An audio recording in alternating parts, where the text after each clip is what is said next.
Hi, ನಾನು doctor Rashmi. ಇವತ್ತು ಮಾಡ್ತಿರೋ ಪ್ರೊಸೀಜರ್ ಸಕ್ಷನ್ ಅಂಡ್ ಎವ್ಯಾಕ್ಯುಯೇಷನ್ ಅಂತ. ಸೊ ಯೂಶಲಿ ನಾವು ಈ ಪ್ರೊಸೀಜರ್ ಮಾಡೋದು ಅಬಾರ್ಷನ್ ನಲ್ಲಿ ಏನಾರ ಪ್ರಾಡಕ್ಟ್ಸ್ ಏನಾರ ಒಳಗಡೆ ಗರ್ಭಕೋಶದ ಒಳಗಡೆ ಮಿಕ್ಕೊಂಡಿದ್ರೆ, ಅಥವಾ ನಿಮ್ಮ ಪ್ರೆಗ್ನೆನ್ಸಿ 7 ವಾರದ ನಂತರ ಏನಾರ ನೀವು ಪ್ರೆಗ್ನೆನ್ಸಿನ ಕಂಟಿನ್ಯೂ ಮಾಡೋದಕ್ಕೆ ಇಷ್ಟಪಡದೇ ಇದ್ರೆ ಅವಾಗ ಈ ಪ್ರೊಸೀಜರ್ನ ಮಾಡ್ತೀವಿ. ಇಲ್ಲ ಅಂತಂದ್ರೆ ಕೆಲವೊಂದು ಟೈಮ್ 7 ವಾರದ ನಂತರ ಹಾರ್ಟ್ ಬೀಟ್ ಸ್ಟಾಪ್ ಆಗ್ತದೆ, ಅವಾಗ ಈ ತರ ಸಕ್ಷನ್ ಅಂಡ್ ಎವ್ಯಾಕ್ಯುಯೇಷನ್ ಮಾಡ್ತೀವಿ. ಈ ಸಕ್ಷನ್ ಅಂಡ್ ಎವ್ಯಾಕ್ಯುಯೇಷನ್ ಮಾಡ್ಲಿಕ್ಕೆ ನಾವು ಇದು ಕಾರ್ಮೆನ್ಸ್ ಕ್ಯಾನುಲಾ ಅಂತ ಹೇಳ್ತೀವಿ. ಇದು ನೋಡ್ದಂಗೆ ಇಟ್ ಇಸ್ ವೆರಿ ಫ್ಲೆಕ್ಸಿಬಲ್. ಓಕೆನಾ? ಮೆಟೀರಿಯಲ್ ಇಂದ ಮಾಡಿರೋದ್ರಿಂದ ಇದರಿಂದ ಗರ್ಭಕೋಶಕ್ಕೆ ಹೆಚ್ಚಿಗೆ ಪ್ರಾಬ್ಲಮ್ ಆಗೋದಿಲ್ಲ ಅಥವಾ ಪೆಟ್ಟಾಗೋದಿಲ್ಲ. ಅದೇ ನಾವು ಈ ತರ ಸ್ಟೀಲ್ ಇಂದ ಕ್ಯುರೆಟ್ ಏನಾರ ಯೂಸ್ ಮಾಡಿದ್ರೆ ಇದರಿಂದ ಗರ್ಭಕೋಶಕ್ಕೆ ಸ್ವಲ್ಪ ತೊಂದರೆ ಆಗ್ಬೋದು.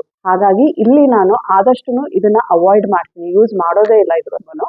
ಮೆಜಾರಿಟಿ ಆಫ್ ದ ಟೈಮ್ಸ್ ನಾವು ಈ ಕಾರ್ಬನ್ ಕ್ಯಾನುಲಾದಲ್ಲೇ ಅಂಡರ್ ಸ್ಕ್ಯಾನ್ ಗೈಡೆನ್ಸ್ ಸ್ಕ್ಯಾನ್ ಅಲ್ಲಿ ನೋಡಿಕೊಂಡು ನಾವು ಈ ಪ್ರೊಸೀಜರ್ ಅನ್ನ ಸಕ್ಷನ್ ಅಪರೇಟಸ್ಗೆ ಕನೆಕ್ಟ್ ಮಾಡಿಕೊಂಡು ಒಳಗಡೆ ಗರ್ಭಕೋಶದ ಒಳಗಡೆ ಅಂದ್ರೆ ವೆಜೈನಲ್ ರೂಟ್ ಇಂದಾನೆ ಗರ್ಭಕೋಶದಲ್ಲಿ ಒಳಗಡೆ ಇರುವಂತಹ ಏನಾರ ಪ್ರಾಡಕ್ಟ್ಸ್ ರಿಮೈನಿಂಗ್ ಅಬಾರ್ಷನ್ ಪ್ರಾಡಕ್ಟ್ಸ್ ಏನಾರು ಇತ್ತು ಅಂತಂದ್ರೆ ಅದನ್ನ ನಾವು ಸಕ್ಔಟ್ ಮಾಡ್ತೀವಿ. ಇದನ್ನ ಸಕ್ಷನ್ ಅಂಡ್ ಎವ್ಯಾಕ್ಯುಯೇಷನ್ ಅಂತ ಹೇಳ್ತೀವಿ.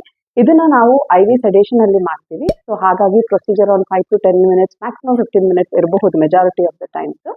ಸೊ ಈ ಅನಸ್ತೇಷಿಯಾ ಏನೋ ನಿಮಗೆ ಲಾಂಗ್ ಟರ್ಮ್ ಎಫೆಕ್ಟ್ ಆಗಲಿ ಏನೋ ಇರೋದಿಲ್ಲ. ಮಾನಿಟರಿಂಗ್ ಅಂತ ಒಂದು 4 hours to 6 hours ಹಾಸ್ಪಿಟಲ್ ಅಲ್ಲಿ ಇಟ್ಕೊಂಡು ಪೇಷಂಟ್ ಆರಾಮಾಗಿ ವಾಪಸ್ಸು ನಡ್ಕೊಂಡು ಹೋಗ್ತಾರೆ.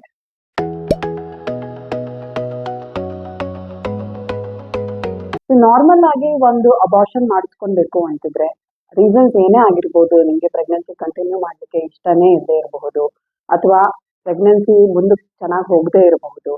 Always go for a safe abortion. Certified gynaecologist ಹತ್ರ ಹೋಗಿ ಅಲ್ಲಿ ನೀವು ಅಬಾರ್ಷನ್ ಸಲಹೆ ತಗೊಳ್ಬೇಕಾಗತ್ತೆ. ಮೆಡಿಕಲ್ ಸ್ಟೋರ್ ಅಲ್ಲಿ ಹೋಗಿ ಅಲ್ಲಿ ಟ್ಯಾಬ್ಲೆಟ್ಸ್ ಗಳನ್ನು ತಗೊಂಡು ಮತ್ತೆ ಪ್ರಾಬ್ಲಮ್ ಆಗಿ ಆಸ್ಪತ್ರೆಗೆ ಬರೋಕ್ಕಿಂತ ಮುಂಚೆ ಡಾಕ್ಟರ್ ಹತ್ರ ಸಲಹೆ ತಗೊಂಡೇ ಅಬಾರ್ಷನ್ಗೆ ಹೋಗ್ಬೇಕಾಗತ್ತೆ. And then one more important thing, repeated abortion is not the answer.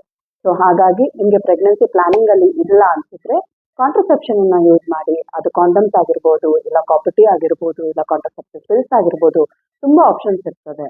So ಹಾಗಾಗಿ prevent pregnancy when you're not prepared for it. I hope this video was helpful to you.